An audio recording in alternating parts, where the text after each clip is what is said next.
Hey, what's up, friends? This is Dustin coming to you with this week's midweek encouragement video. If I think of what I talk with most people about in my pastoral care, it's this idea of the tension that we face between living out the purposes of God in our lives and the bombardment of messages that culture and even ourselves throw at us with who we really are. On one hand, there's a passion that burns in our guts that says that there's a meaning and a purpose to our lives, that we are called to participate with Jesus in the restoration of his world.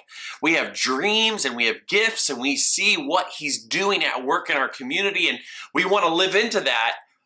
But then on the other side of the coin, we hear this message from others and sometimes ourselves that, well, you're too young, or you're too old, you're too pretentious, you're too ignorant, you're too skinny, you're too fat, you're too this, you're too that. So with that said, it's no wonder that we come away asking, who am I and why am I here?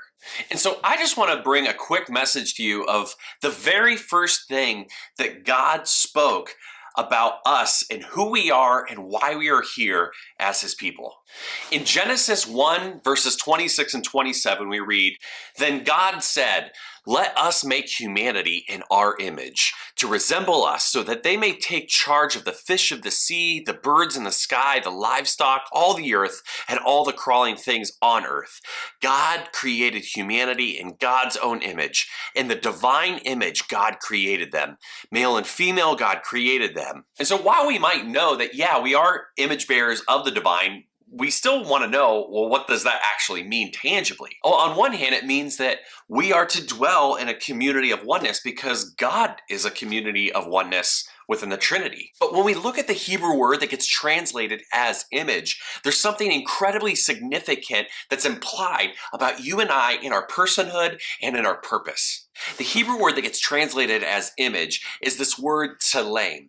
And tselem occurs all throughout the Old Testament, but it's seldom translated anywhere else as image. Instead, in its other occurrences, we often read it being translated to the word idol. Now, understandably, this causes a lot of cautionary flags to rise up in us when we consider the negative connotation of idolatry.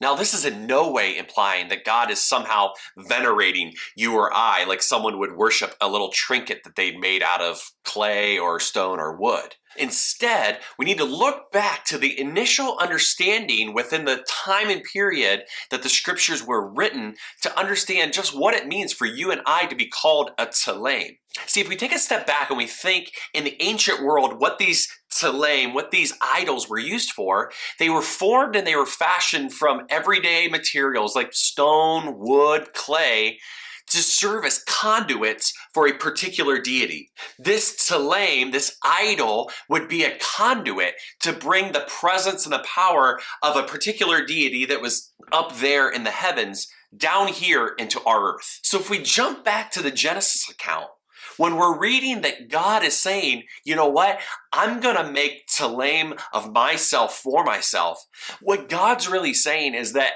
you and I, at our core, we were made to be conduits of his presence, of his power, of his goodness, of his grace, of his love, of his justice, of his mercy in our world. You were made to be a conduit to bring the goodness of God into your world. So in the midst of all the competing and conflicting messages that we're so inclined to hear and believe about ourselves and the purposes that God has for our lives, I want us to be reminded of the very first thing that God said about you and I, that we were made with incredible purpose, with incredible care to bring his incredible will into fruition in your world.